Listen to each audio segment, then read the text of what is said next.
Hello and welcome, everyone. Thank you for joining us for a Digital World Town Hall meeting. Today is July 29th, 2025, and we are joined by a live audience from around the globe. We're grateful for their attendance, and we're going to jump into real quick kind of intro stuff that we get started with every week. Again, this is a Digital World Town Hall meeting. We conduct them every Tuesday, 6 o'clock Mountain Time. We go over the advancements from the prior week and then any kind of Q&A that folks might have, and just trying to dig deep into any of the open topics. Things are moving pretty quick right now. It's a good time to be alive. Simplest way to put it. Could we get started with an opening prayer from Wally, our co-host here? Wally? Yep. Thank you. Our Father in heaven, we're so grateful for this opportunity we have to meet again in this weekly meeting. We are grateful for the freedoms that we enjoy and for the lives that we've been given. We're grateful for those who are among us who work so diligently and put forth effort to advance the kingdom of God and the digital world on a daily basis. We're grateful for their efforts and for all those who strive to assist us. We ask you to please bless us and help us as we continue to push forward. We ask you to bless those who we have not yet met, who can help us and who can expedite the things that we are attempting to do. We are grateful for thy Son and for his infinite atonement.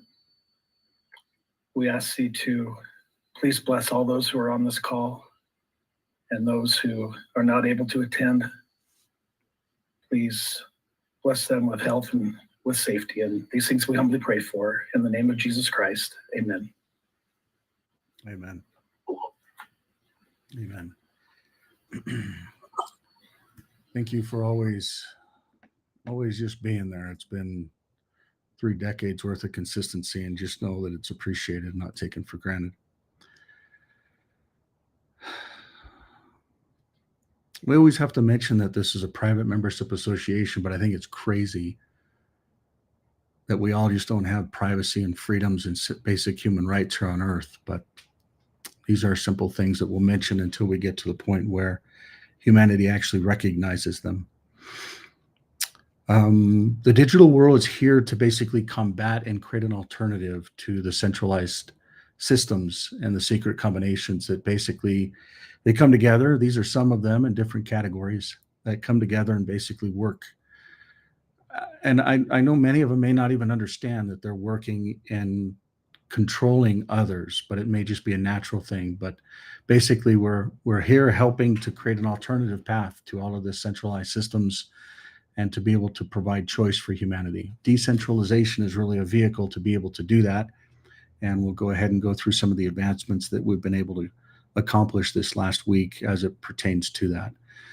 As a reminder, what this is all about when we talk about decentralization is an individual getting their own keys, their own identity connected to who they are, and then having derived keys that are built from them, connecting the physical world and the digital world together, and really using a long-term sustainability focus and plan that enables humanity for generations to come. It's not just a simple software deployment that lasts a decade, but one that can last a millennium.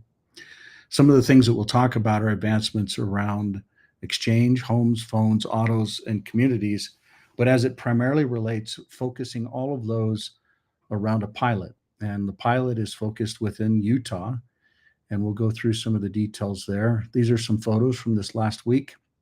This is actually some wonderful folks from the UPMA, which is United Precious Metals Association. also from Alpine Gold, also from Goldbacks, and then some of the core team that we work with every day.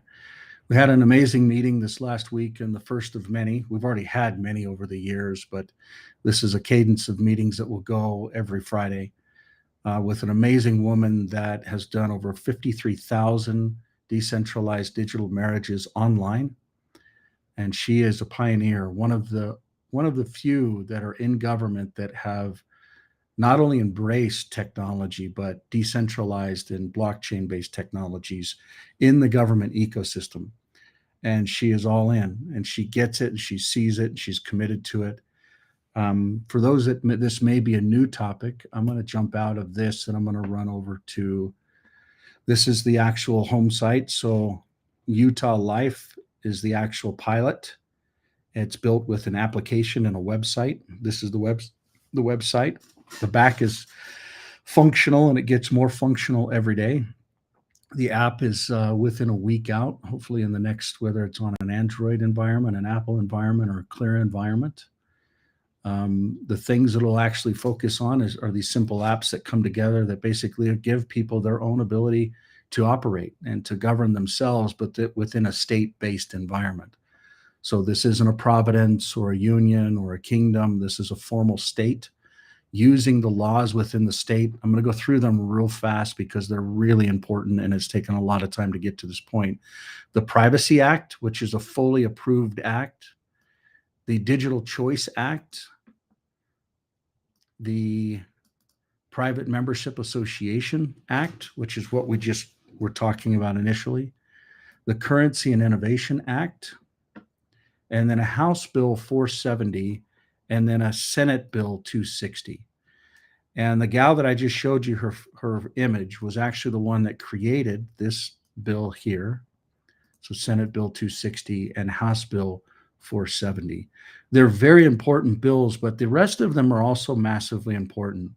And this pilot basically leverages these bills and all the different parts and pieces that the digital world represents and all the Clear companies have been focusing on, but pulling in a lot of other partners and environments. So this actually represents a large chunk of folks that are actually initially involved. There's some that aren't on here, and I'll go through those because it's just been this last week we've been working with them. But you'll see things from digital environments to physical environments to banking environments to technology pure play environments, and really a connection between all of them and where humanity can actually start operating in a very unique and future. It's literally the future. Historically, you'll see this environment that we talk about with ClearPay, because that's something that's been around, but really it's going to be more modified into Utah Pay, which we'll talk a little bit about. A reputation ties in with this environment. The app that actually does different things, which we'll show you and walk through different parts and pieces.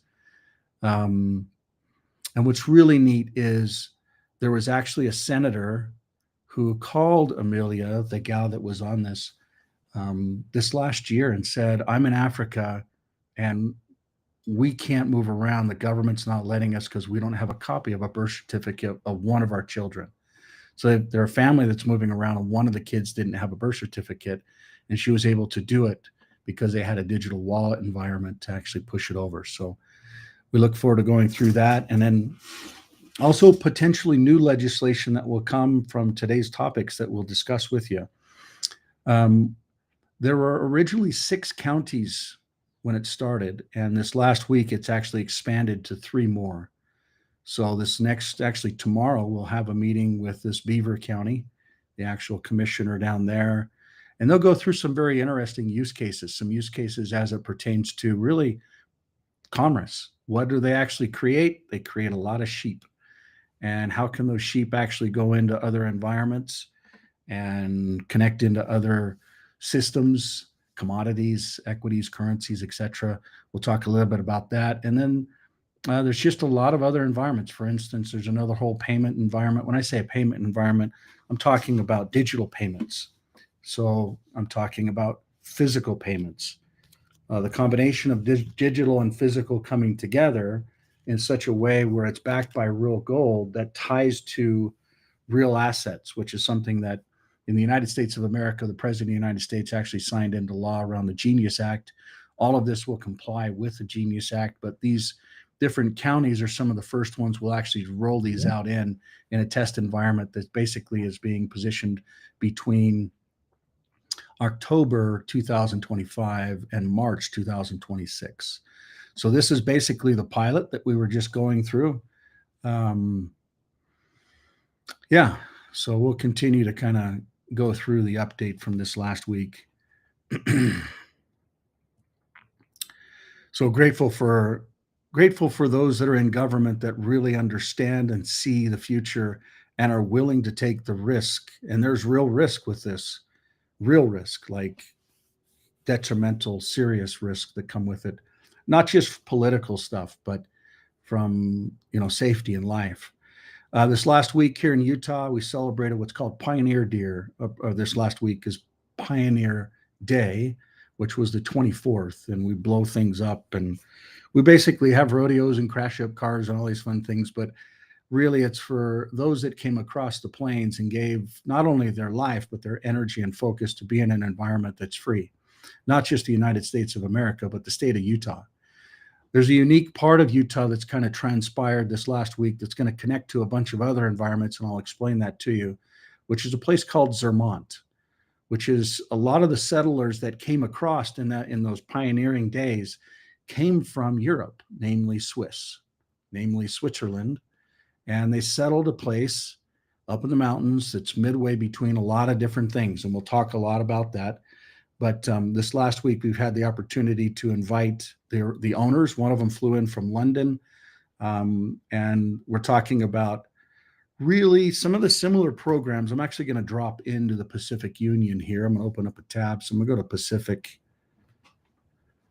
Oh, I'm going to jump into this one. I'm going to scroll down and give you some examples of other countries and currencies and commodities and equities, but that tie into what we call merchants or vendor systems. And these different vendors agree to utilize decentralized identity, decentralized payments, and potentially decentralized rewards and disputes. So they come in different environments. There's already a pilot that's been going underway. For those of you who remember High Star Ranch and some of the stuff down in Fiji, there's already some history things that are working within Marriott. But there's different relationships that Marriott have with different properties. Some of them they own outright. Some they're just providing property management for. Some they're providing the systems for. But the goal is to basically roll out an environment within a new ecosystem where we can actually test all of it from the ground up and connect in with other environments. So this is a great, great opportunity. And at the same time, we can help them fund their future while rolling out reward points, a new type of currency environment.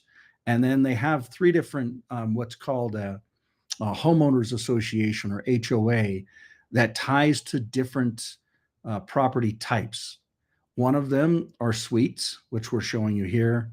One of them are townhomes, which are full-blown homes that are connected up, usually two of them to a pair. One of them are tied to villas. And so this is an environment that will literally connect up the world. And I'm going to show you exactly what I'm talking about here when we kind of look at all of this. So we see we've got this environment called Zermatt, Utah, which is in Midway, Utah.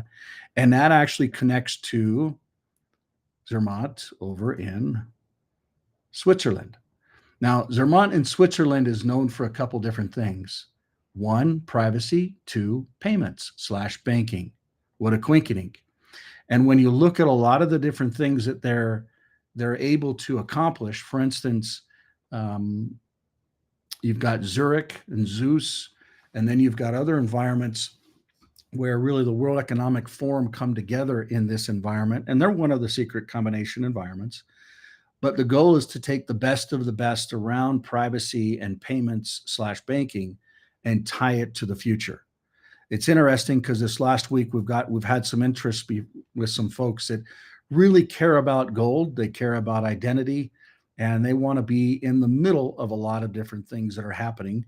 When you look at Saudi Arabia and the Middle East and Jeddah, and you look at Switzerland and Zermatt, it's an interesting connection when you tie that back to Utah.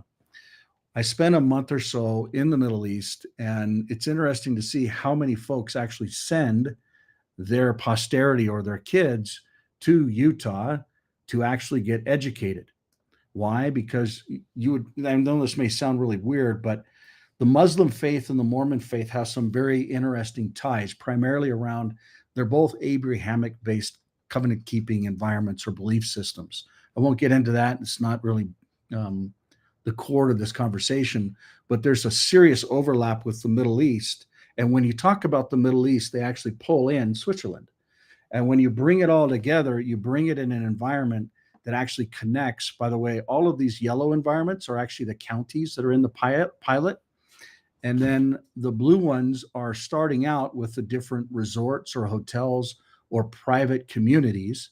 Like, for instance, we've got the High Star Ranch that actually closed this last couple weeks. And this High Star Ranch is literally an environment. It's basically, well, it's all of this land right through here, 1,100 acres that are homes and stores and stages and just some amazing parts of the world. But you connect that up with some of these other environments. For instance, you're starting to see things. And this last week, we also got agreement to have Sundance. So you've got High Star, you've got Zermatt, and you've got Sundance.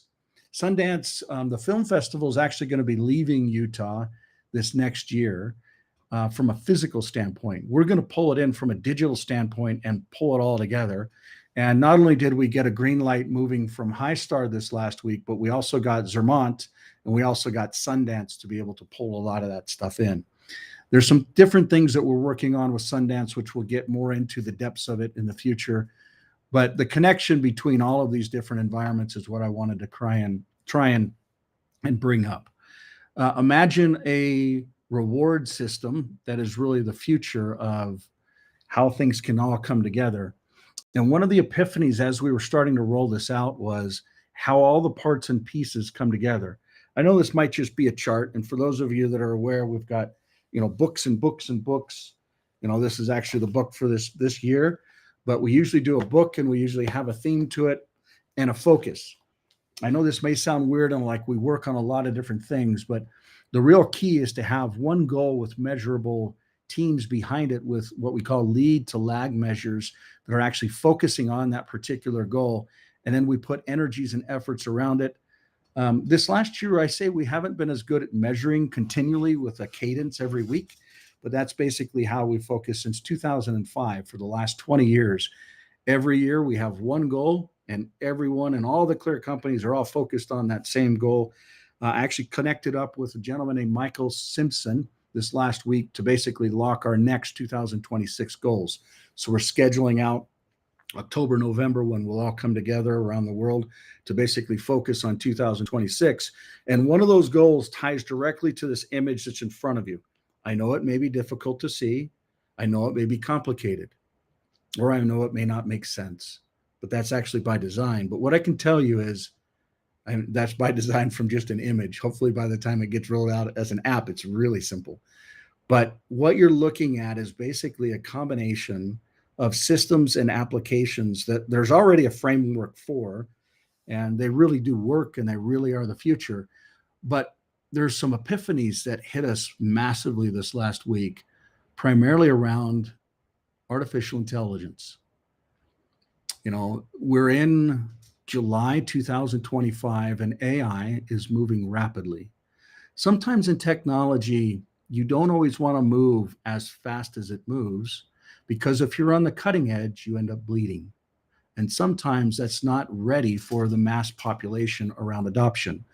But one of the things that we actually questioned this last week is we've built decentralized phones, and instead of going into centralized systems where you're asking AI, whether it's in a web browser, on an application, on a device, whether that's a PC or a phone, you're connecting into centralized AI. And then there's a race between these centralized AI, whether it's Grok, whether it's Google, or what they call, what are the Genius, or whether it's ChatGPT or Deep.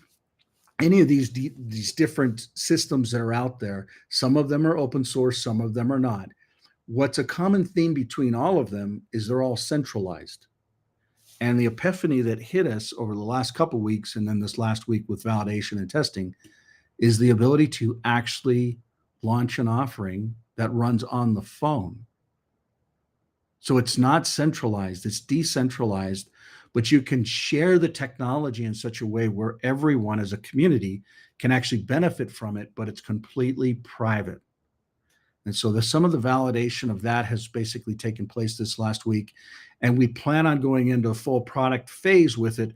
The problem is when we lit the AI side of it up, we also figured out a couple other puzzle pieces, and I'll show you what they are. The next one is Clear Sky, which basically connects in with, and I'm going to try and light up some understanding with this.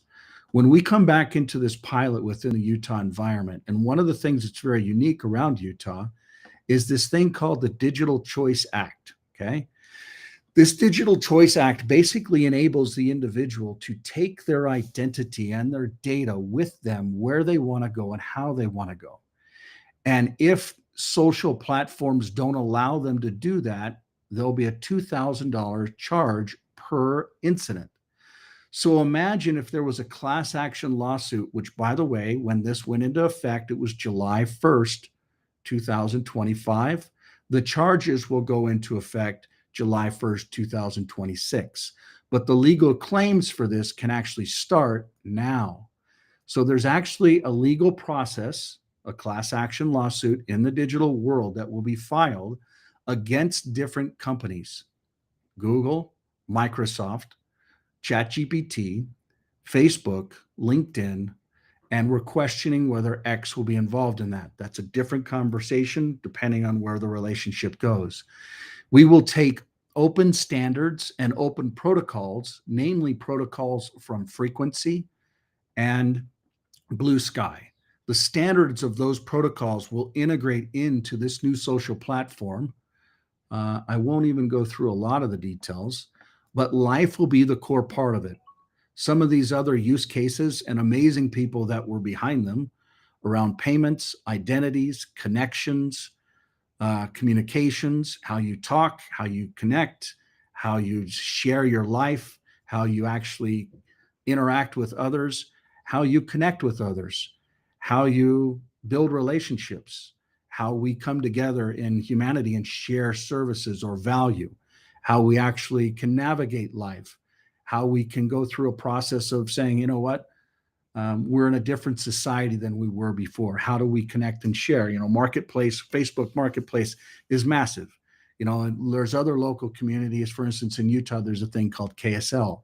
So how you basically connect with all of these different environments, I won't go through this, but all of that is very, very real and important when it comes to understanding how all these parts and pieces fit together, namely under this Digital Choice Act. Okay, so there's a lot of pieces that really were aha moments when we put these parts and pieces together that tied to AI running locally on the user's environment, but being able to be shared through a community in a decentralized approach using a platform that enables the future of streams. So let's call a stream like a story from Instagram, or maybe there's other Instagrams out there. I won't be specific with names, but maybe there's an ability to integrate all of these different technologies in such a way where the individual can actually own their own identity and data and take it with them.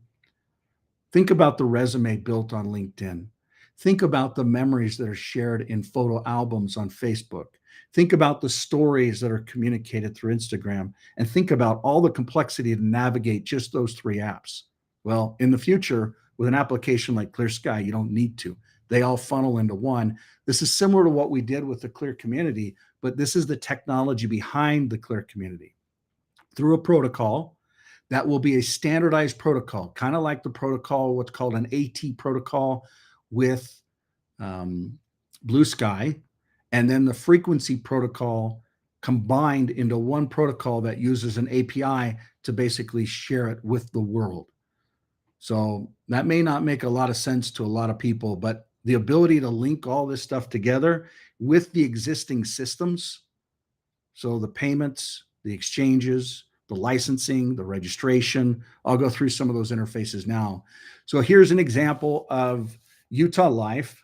You've got agreements, certifications, registrations, licensing, organizations or businesses that you've created.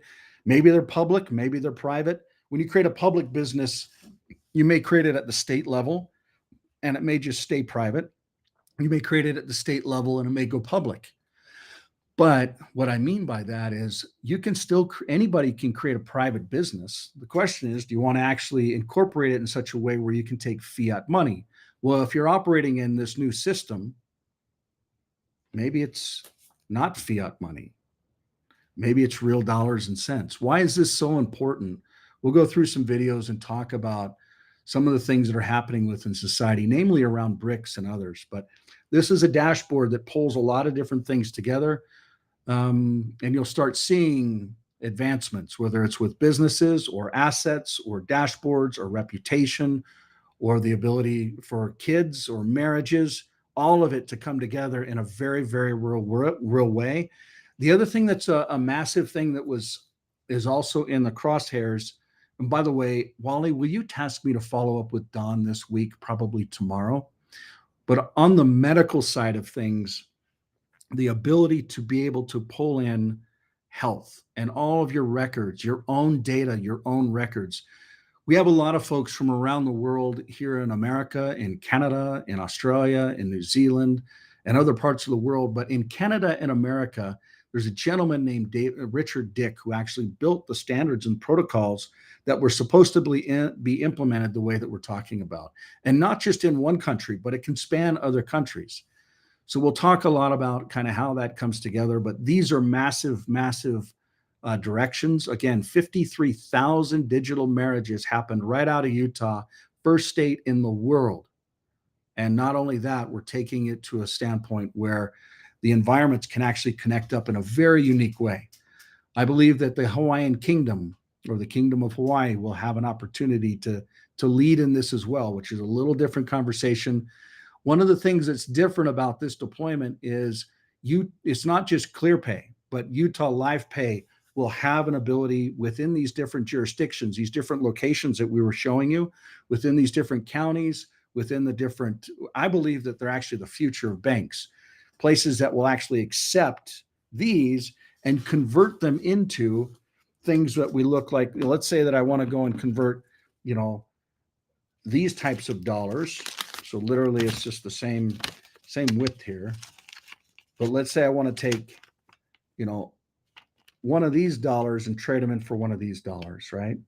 These are as banks are shutting down their offices, you have organizations like Alpine Gold and others, or these exchanges that will basically become the future of banks in real time, but they'll have a digital version.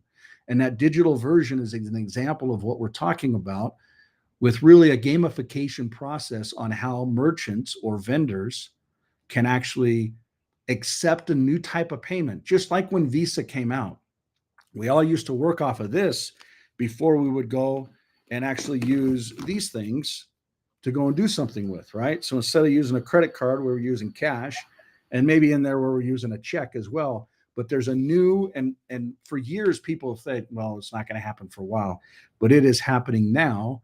And this last act that just happened within this month, the Genius Act, is one of those large, compelling events that will actually bring this to fruition. The Clarity Act is also something that will happen hopefully within the Q3 of 2025 as well. Within this environment, and this is not approved, this Utah, DC, so the state of Utah with a digital cent. Imagine that legislation gets pushed through, kind of like the legislation we just read with these other bills, but Utah actually develops its own system that is actually backed by real world assets, and it follows the Genius Act that was just passed. And one of the three ways to actually implement within the Genius Act is through the states. And so imagine if the state of Utah adopted its own ability to actually authorize payments, maybe for marriages, maybe for birth certificates, maybe for just limited things that people can actually do where they want to connect in with a digital environment within the state, but they also want to pay for it. But then that ties into other payment systems and reward systems and exchanges. Imagine if Zermatt, one of the organizations that we just mentioned, launches its own payment system, its own reward system. Instead of paying 2.4 to 2.8% to Visa or Diners or American Express or MasterCard for people staying in their hotels, imagine, or their rooms or their suites or their villas or their resort, imagine if they actually offered a reward program that pulled people in and then a payment program that actually got them paid in real time in physical gold that could be converted into dollars. And from an accounting standpoint, it was all automated. And think about it, if it wasn't just a state or a vendor within the state, but if it's multiple states. Imagine if multiple states rolled out this same type of capability, which, by the way, and actually here, I'll show you.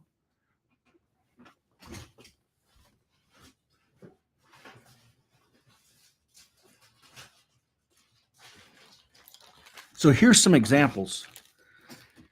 This represents the first state was actually Utah to roll these dollars that are gold dollars out. I'm gonna open up this for those that can actually see online. You can kind of see how big that is and how thick it is, right? That's real gold. It's thicker. You can see some of the smaller ones. You know, if we look at the size side of it, you can kind of see how they go bigger and wider, and then they actually get thicker.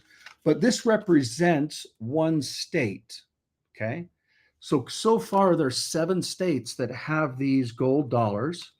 They're not paper dollars. When they burn, they don't just burn into the atmosphere. These actually burn down into real gold.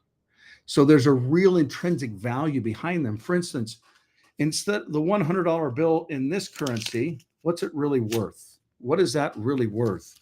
Versus a $100 bill in this currency. Well, as gold goes up in value, this is actually a 50. Not all the states have 100. They will in the future, but when it was started, they didn't.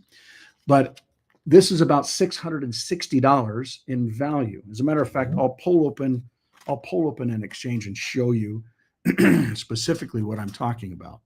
So I'm going to come into here and I'm going to say, let's pull open that. This actually represents this same asset. So I'm showing you an interface, this dollar, this gold back, one of these today is 600. Actually, I'm going to refresh this and see, but $6.68. Okay. I'm going to refresh that and see if it's still accurate.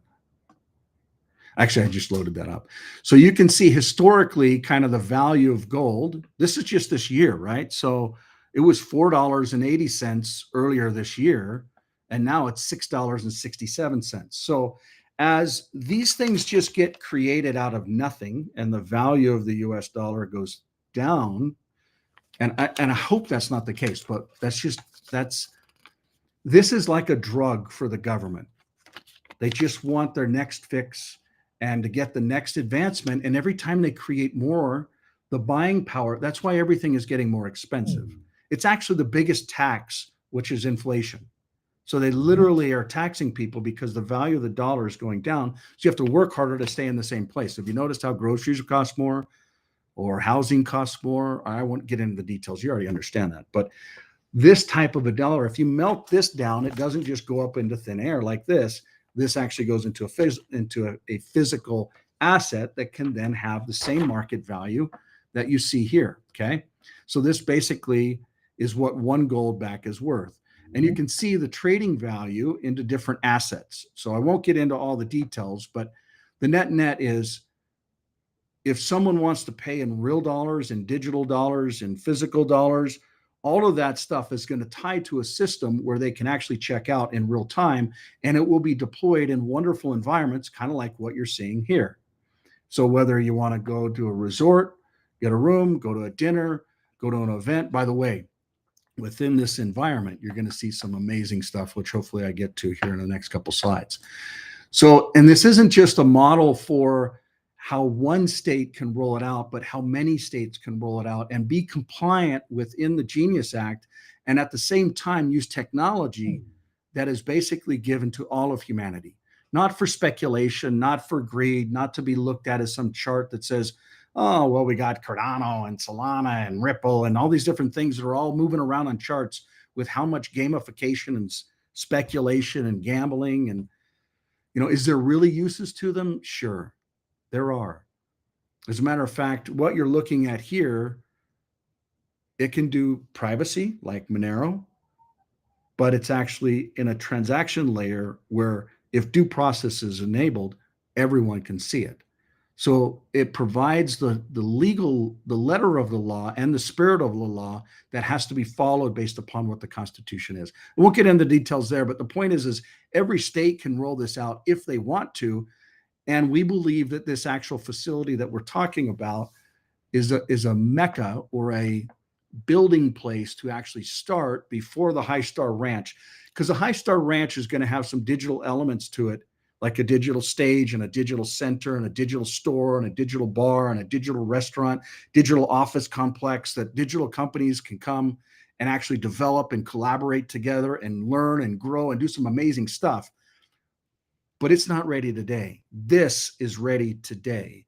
And literally, it was built for what we're talking about. And the people that are behind it, for instance, a gentleman that flew in from London, he understands the importance of people coming together and collaborating and educating and adopting.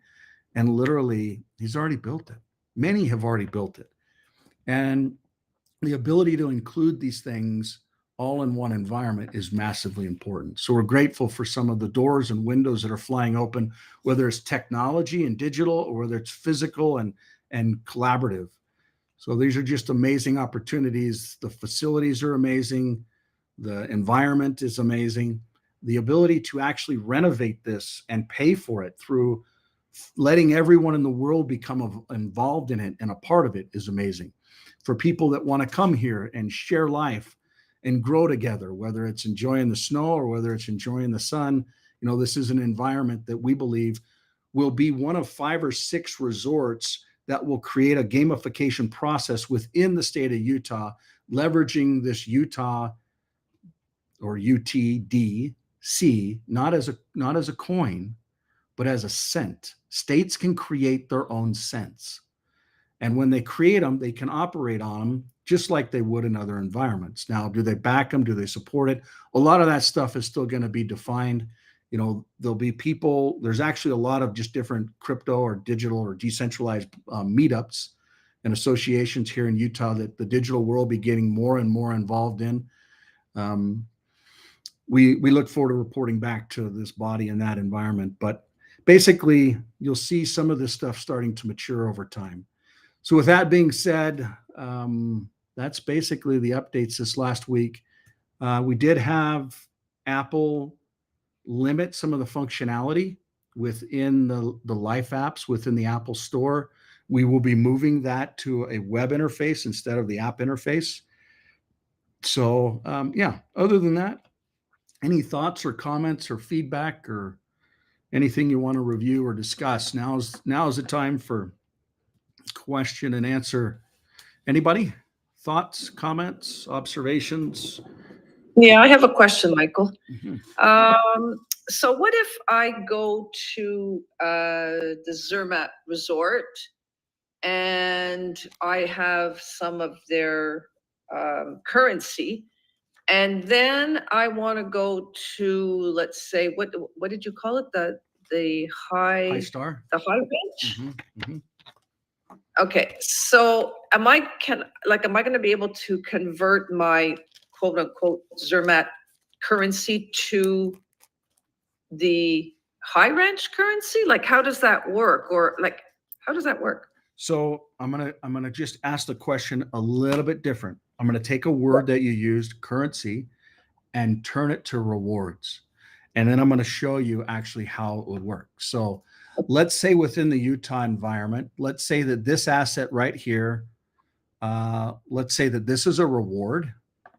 And let's say that this is, as a matter of fact, John, is there a way for me to see Marriott rewards within this interface? I don't see the button that I can select more. Here we go. I just pushed it right here. It's in this different interface. Let's see, Marriott. For those that are seeing this the first time, you should be blown away based upon the ability to have currencies, equities, commodities, crypto, and rewards all within one environment. So let's go back to your question, because it's a brilliant question. Let's say that, and right now I'll just use this as an example, because next week it'll be built out, but right now it's not. Let's say that this represents the Zermatt asset as a reward, and this represents the Marriott Bon Voyage reward system as well. Marriott already has a conversion to USD, right? So they can come in, and this is a different form of USD backed by a different environment. But let's say that this USD actually had a trading pair with Marriott. So if someone came in and actually made offers, which I don't know, let's give you an example that's actually real so you can kind of see it. Let's go into this, and let's go to this, and then let's swap this. Let's see. Yeah, there's some offers here.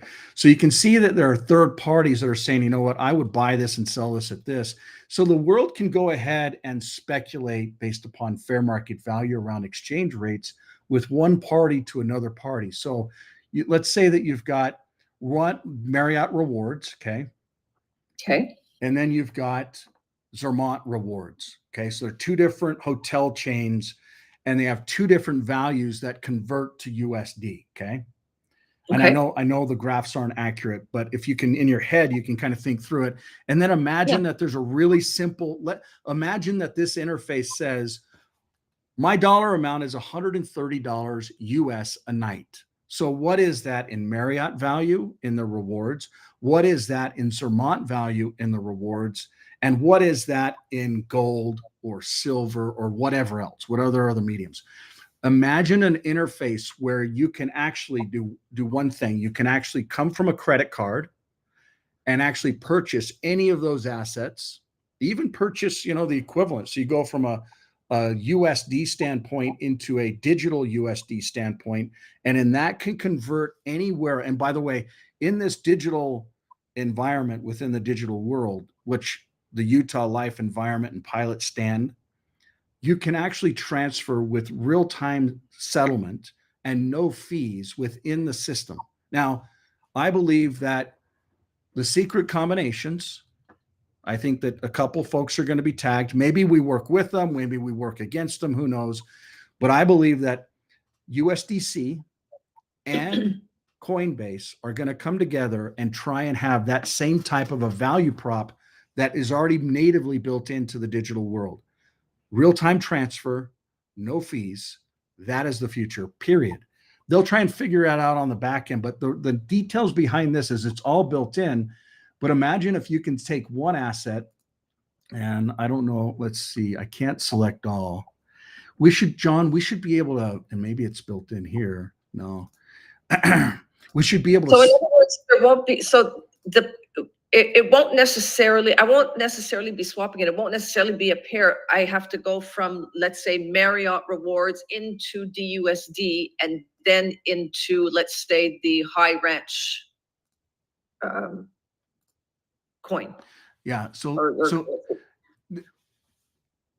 it'll do it on its own. And I'm going to try and find an asset. And John, help me to think about one where we're going to transfer from other assets, maybe a triple transfer. So let's say I've got digital US dollars. If you notice, I just clicked on a wallet. These are all different wallets with the same profile, but they're different because they come with different currencies as the base asset.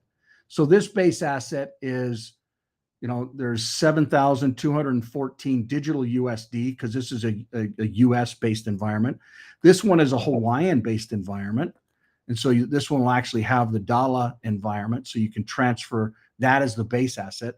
But let's just use it really simple and just say everything's based on USD. And I've selected a wallet and I actually want to get something different. So let's say that I want to transfer, let's see if I can do that the opposite way.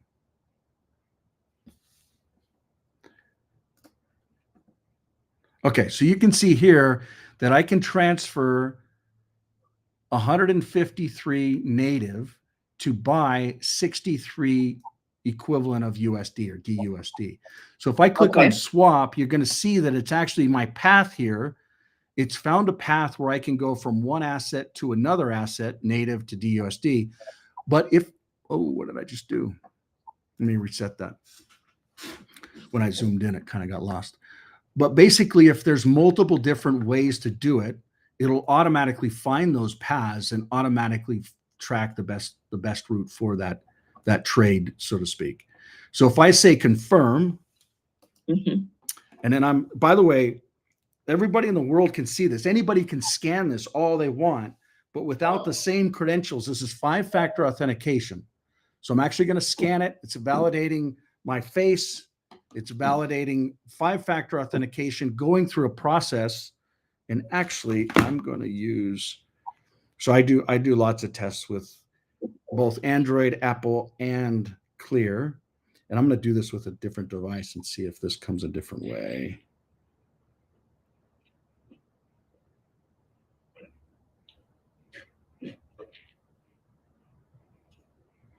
No, that's the Life app. So this would basically approve the transfer and then push it through and make the actual swap.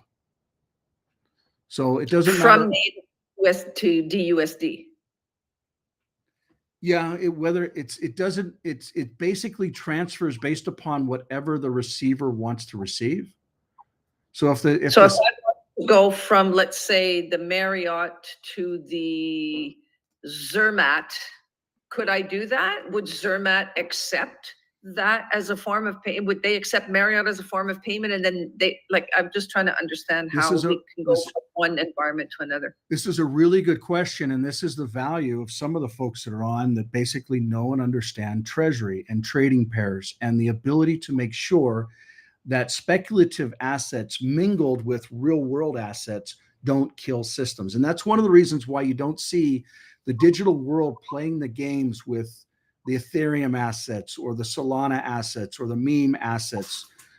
Those are not real world assets. They're speculative. Yes, they may have some form of value, but I'm sorry, the Costco hot dog, which has a coin behind it, and I won't talk negative about some of the other ones, but the technology that basically enables real world assets to actually transfer has then the logic for companies to say, you know what, I'm Marriott, and all I'll take is gold or USD. That's it. So digital forms of gold and digital forms of USD can convert into Marriott. But what if someone says, you know what, I want to go from Marriott to Zermatt points? Yeah, that's my question. Really. Yeah. So basically, there just needs to be a trading pair set up. You can see there's no history here.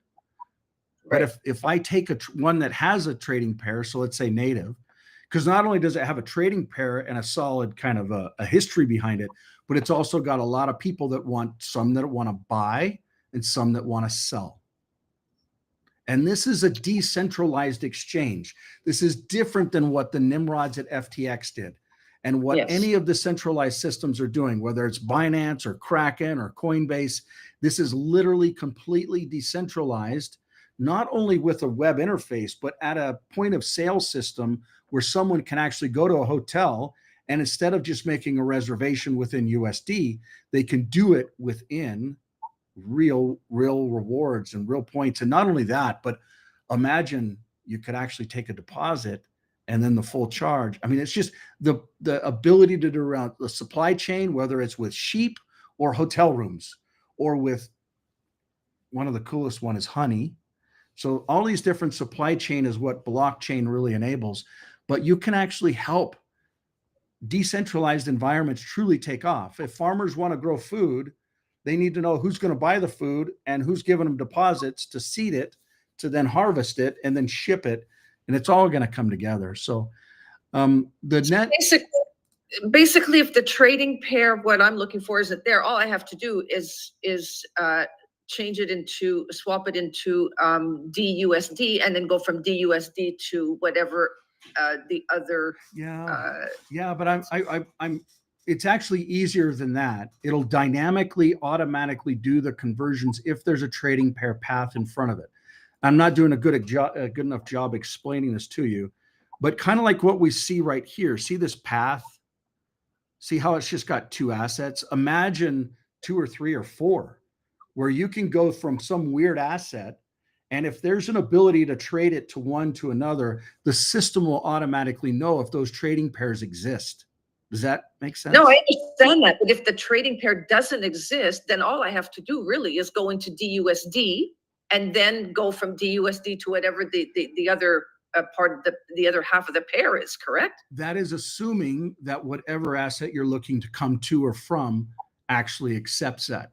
Now I'm going to push a pause button, and I'm going to let other people give you a response as well. Adam, if you could chime in on this question, I think it would be a good different perspective than what I've provided. Sure. So understanding your question there, Danielle, you just want to basically go from Marriott to Zermatt. If they had a trading pair between them, that'd be super easy. I'm assuming that they back their rewards and they're happy to accept each other's. That'd be totally fine. So on that front, too easy. And then the other way, let's say something doesn't exist, then in theory, you could go from DUSD. You could use that, but we'd have to look at that in future, how we want to run that process, I guess, and who's accepting what. So yeah, like Michael said there, Zermatt would have to go, yeah, we're happy to accept DUSD, for example. Okay, understood. Yep. Good question. Yeah.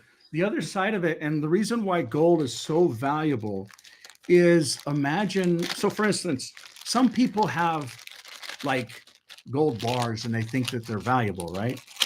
Well, what if you could actually take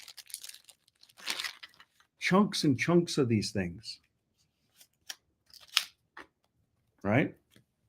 So just you end up with basically a gold bar, but it replaces what these things did, right?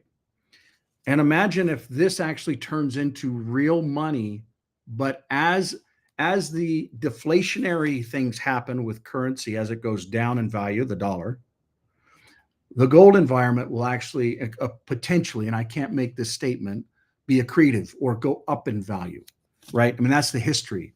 So the point being is most people would want to transfer into gold. For instance, I had a guy call me today and he's like, Mike, I thought you were crazy when I talked to you yesterday, but I went and looked at these websites. I got this $8 million property. I want to do XYZ with it. And I would actually take a portion of this and this and this and not even do USD. And I'd be honored to get into that new digital environment.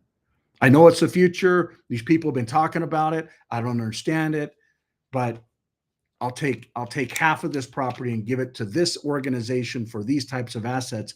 People are starting to see, you know what? Maybe the world doesn't revolve around this type of a dollar and cent. Now, that being said, the US dollar is going nowhere. What happened with the Genius Act? The US dollar is going to be the world's central bank digital currency, and people don't even realize it. And hopefully that statement gets turned upside down when they follow through with what was in January of 2025, when whoever's pulling the levers and the switches basically said that there will be an anti-CBDC clause and policy, which I thought would have been inside the Genius Act, which was actually pulled out, which is very sad to see. But ultimately, the stable coins of the future that comply with the Genius Act will actually be approved, registered, authorized directly or indirectly by the United States of America. And the sad thing is, it's not even the true systems. It's actually systems that are third parties, such as the Federal Reserve and states/banks. States, in my opinion, are the right ones to work with. That's why the Utah pilot is actually here. And this was done way before the Genius Act actually came in, but you can kind of see all this stuff happening in real time. So with that being said, I'm going to take one more question or I'll jump into a video. Thoughts, comments, anybody?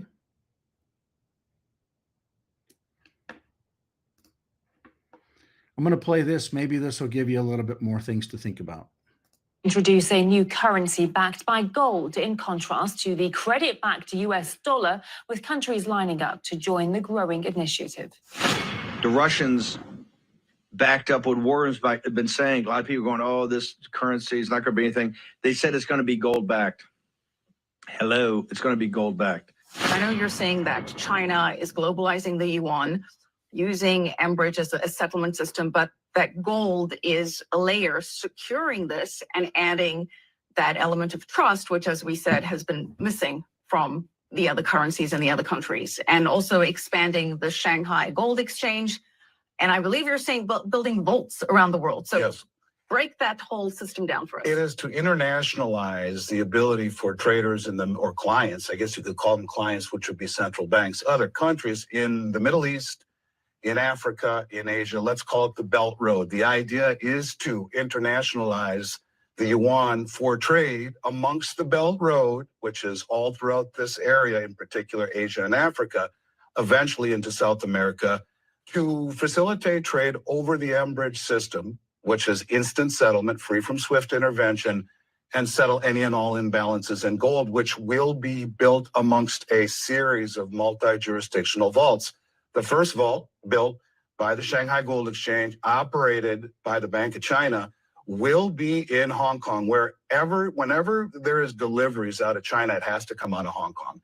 So it would be deliverable right now in China for any country that's doing business with China and accepting yuan in payment. They can deliver that directly to the Shanghai Metals Exchange in Hong Kong and take delivery off of the exchange if they want, or store it there if they want.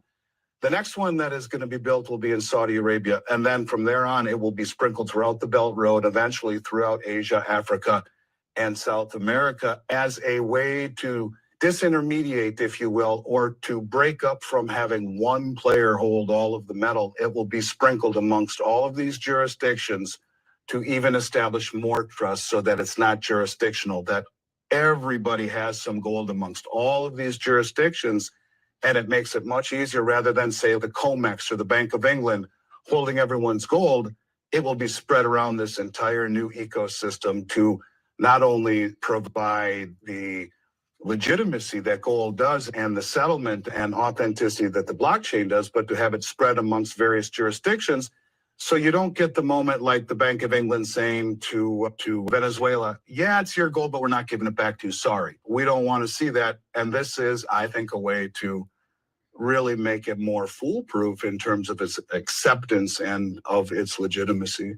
Other countries that China does trade with will also be putting their gold in these vaults. Absolutely. Absolutely. And it won't be the country's vaults, the country's gold, rather. It won't be the People's Bank of China's gold or Saudi Arabia's gold per se. What it will be, gold that will allow these countries to facilitate trade, right? It's not the gold that's owned by the People's Bank of China, or the gold that would be owned by, in this case, the Central Bank of Saudi Arabia. It would be more along the lines of the gold that they want to facilitate trade through probably a series of their largest commercial banks. It's a way to trade and settle in gold, not to post your own country's sovereign gold. So there's a little bit of a distinction there, but nonetheless, it's using gold as the, in essence, as the reserve or as the authenticity of a system that is trying to find trust in a world that seems to have gone astray from trust.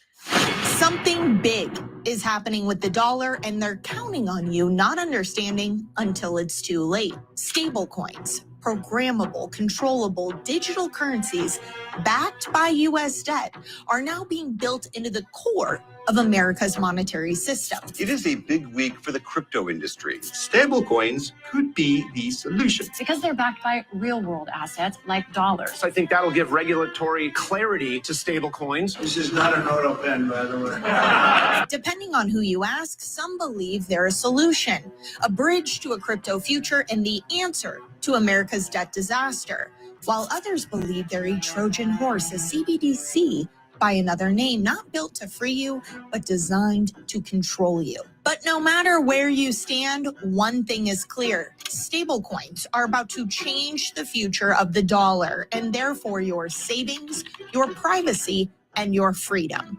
But what exactly are stablecoins? How are they tied to US debt and federal power? And is it really about innovation or is it about control? Let's get into it. Last week, the Genius Act was signed into law, which gave a regulatory green light to private companies issuing their own US dollar pegged digital currencies, otherwise known as stablecoins. Now, stablecoins fall under the cryptocurrency umbrella, but what makes them stable is that they are pegged one-to-one with an asset. That asset could be anything, but in today's video, we're going to be focusing on US dollar stablecoins because nothing says stable and true store value like the US dollar. Am I right? Well, maybe not exactly, but sarcasm aside, this big shift to embrace stablecoins isn't just about innovation or crypto adoption. There's a major strategic reason that the government is rushing to adopt stablecoins. See, under the Genius Act, the Federal Reserve now plays a major role.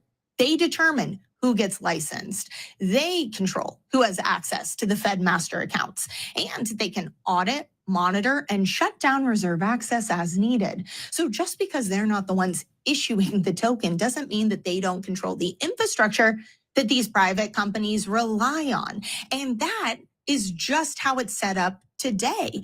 Imagine how it's going to be in a couple months, a year from now, as new legislation or new boundary pushing gets tested. Think about it. What happens the next time you speak out against the government with something you don't agree with, or you attend a protest that they don't like? What happens when your money can suddenly be programmable, frozen? Is that freedom? I hope you can see the parallel nature in what we're building. Like literally the centralized system that she was just talking about, the digital world is the decentralized parallel system to that, which is sad because I was hopeful that America would actually be a part of the solution instead of continuing to just based upon historical dollar, historical debt, historical systems that are really centralized secret combinations. Other thoughts or comments or feedback?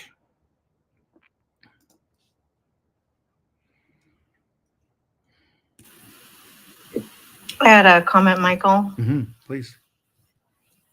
So first, that was just kind of terrifying for anybody watching. I mean, it just thinking, you know, we're trying to move forward, we're investing and we're trusting, and yet there's this back door that's kind of looming behind us. It's scary. I mean, it's really scary. I mean, I don't have a whole lot, but when you don't have anything, what do you do? Kind of thing. You know, if they just shut off all your money, that's scary. Yeah. Really scary. And I'll take it a step before really scary. When trading, we were talking about trading between the different like rewards, commodities. Because I've done trading before and I'm familiar with trading, for example, Ethereum to Bitcoin, you have to find, you know, like a bridge between the two.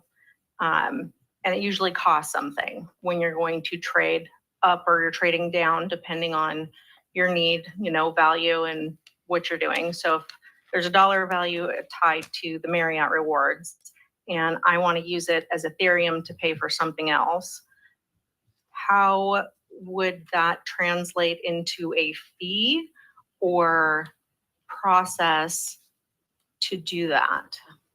Brilliant question. And that's actually going to tie to a topic that we haven't touched on this meeting, and we briefly touched on at the prior meeting. And that actually ties to, ready for this craziness? It ties to an organization. Probably not. It ties to an organization called Clear Holdings, which actually is looking to go public, not through a reverse merger, but the right way. Literally walking through the front door, a public entity, the first public entity of a Clear company. But what it does is it actually focuses on crypto assets, kind of like MicroStrategy focuses on a public company raising public funds to buy Bitcoin. But what we do with it is we actually turn Bitcoin into a real-time asset that can actually be exchanged. We're getting some feedback. That can actually be exchanged. So I'll give you an example here. So DBTC, so we convert BTC, instead of doing what MicroStrategy is doing, where they're just taking fiat dollars and converting it into Bitcoin, we're actually taking fiat dollars, converting it to Bitcoin, holding it in digital BTC, so DBTC. So the holding site will actually show this dollar amount went in to buy this Bitcoin or BTC to have this in value, 1-to-1. So DBTC, this asset, is equal to BTC. So as BTC goes up and down, it's fair market value. But in effect, what we've done is we've changed the landscape. You actually are working with real digital assets, not Ethereum, not Bitcoin, that really are on two different protocols and two different standards. And they have two different costs. They have two different networks. They have two different trust pools. What you mentioned before is, how do we actually know how to get from one asset to another? People have to learn how that works. And this is actually what it solves. So imagine where you have both fiat dollars. Whoa. Something just went there. Imagine if you have fiat dollars that can convert in and out of maybe the Visa system, that you can link Ethereum assets that maybe take, 2 minutes to transfer and have a cost to them. They're on the proof of stake environment. Link it with a proof of work environment with maybe a slower asset, but less expensive. But all of these assets can interchange along with any other asset that anyone wants to create freely. So yes, people can create digital assets on Ethereum. Yes, there's smart contracts on Ethereum, but you can do all of that in real time with no fee, with like a public utility where the people actually own it. So it could be your house, it could be your car, it could be the trees that you plant, it could be something that you're actually harvesting. It's not, value doesn't just come in the form of a dollar. It comes in the form of how we live our lives. The value of a car may be different from one party to another. The value of a tree may be different from one party to another. Maybe one just has flowers that pop off of it, and one pops off food. Maybe a sheep, and this is one of the use cases that we'll focus on tomorrow with one of the new counties, Boulder County, or maybe it's Box Elder, is the ability to take one sheep and you say, where was it born? What were the genes that it was born from? How was it raised? What was it fed? Where was it slaughtered? How was it slaughtered? Does it follow these types of processes when it's slaughtered? Where was it shipped from? When was it shipped? Does it follow these processes? So when certain meat needs to be in a certain condition, in a certain supply chain fashion, and proved in real time, that asset people can create and then manage it through it. That's just an example of one commodity. But imagine the ability for the world to basically do this. And for what we're talking about with this particular offering here, where this company is going to go public, this Clear Holdings, it holds crypto assets. So slow assets like Ethereum, like Bitcoin, but it makes them private and it makes them real time, and it quantifies the hold to it. So it's not just what MicroStrategy is doing, but it takes away the complexity for the user to ever need to worry about, can I hold this asset? Can I transfer this asset? And when it comes time to say, for instance, let's say that someone comes from Saudi or someone comes from around the world to come to one of these locations, right? These locations can say, we just take US dollars right now, but what about in the future if you actually have, let's say, Saudi life or Swiss life or Asian life, these different types of currencies, and you can automatically do the exchange rate right within the system.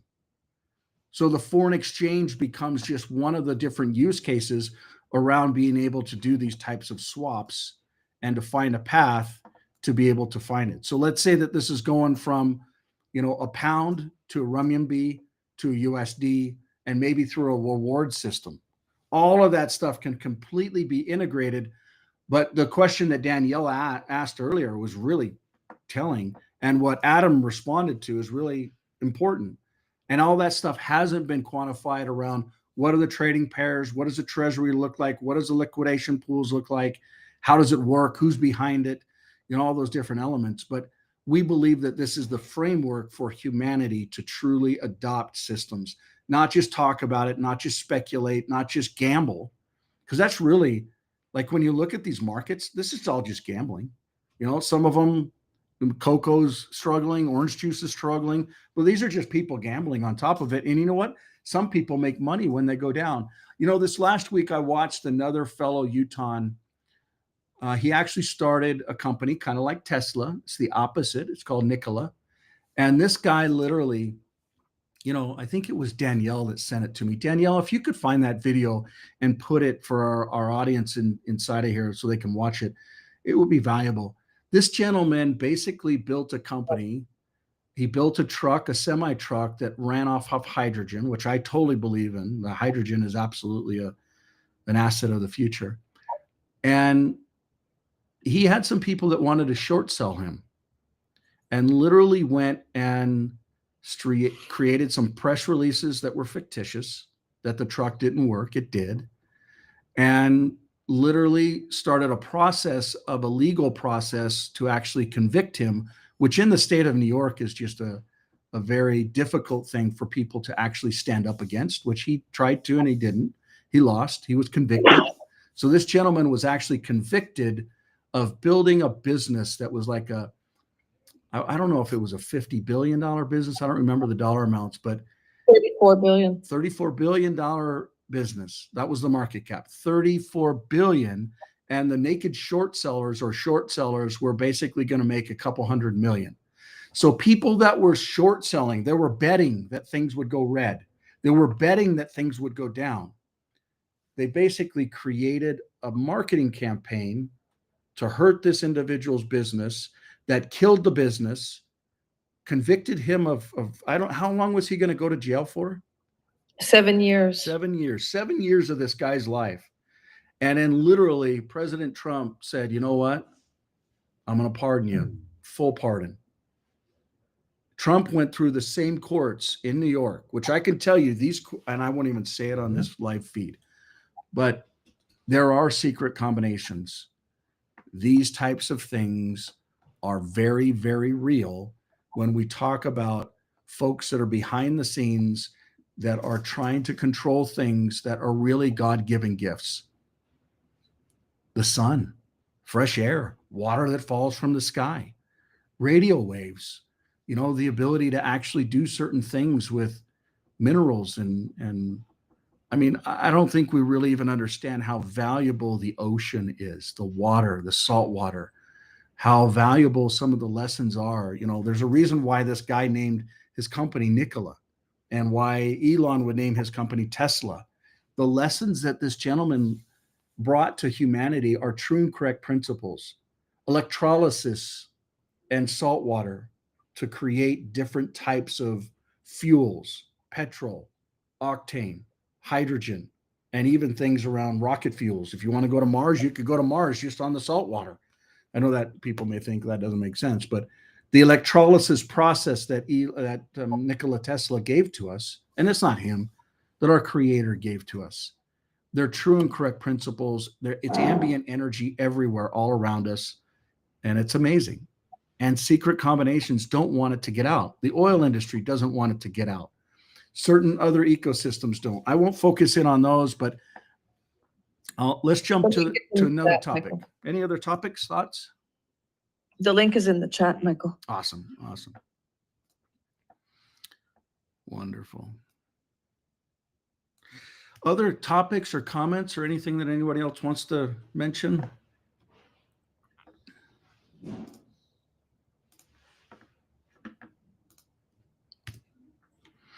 I'm going to pump this out to the rest of the...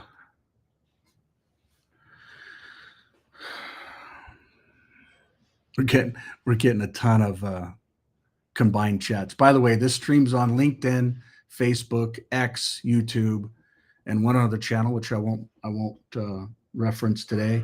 But what's interesting is These streams are deleted the same month now within Facebook. Did you know that? Food for thought. What if you could own your own stream? What if you could own your own data? What if the way that you communicate with AI can not only teach you, but it can learn who you are for future generations? There's a lot that's advancing in 2025, and every week it's amazing and just exciting to watch the advancements. Any other thoughts or comments, feedback, criticism, anything? Thanks for teaching us awesome stuff. It's good to have you here. It's been many years. So I don't know, over a decade ago, John helped build things with us. He worked with an individual named Ray Mahir, who helped stood up the, we were really, all three of us were kind of the founding office down there in New Zealand. And it's good to have John back involved. And thanks for taking the time. And thanks for wrapping us up with a prayer, John. Would you offer that now? And we will see everyone next week. Sure, I can do that. Here we go. Our dear Heavenly Father, we're grateful for this opportunity that we can meet together as citizens and residents of Earth. We're grateful for the blessings that showers on us every day and every moment. We're grateful for the opportunity to express our freedoms and to try and maintain those freedoms that we have given. Bless us that are pointing in the end towards that they may be able to be blessed and given direction and insight on to move forward on different parts of these strategies and movements, and ask for thy spirit be with us and do so in Jesus Christ. Amen.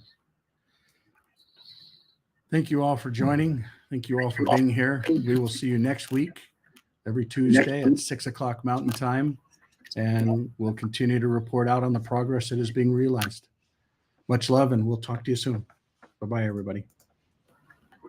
Thank you. Bye.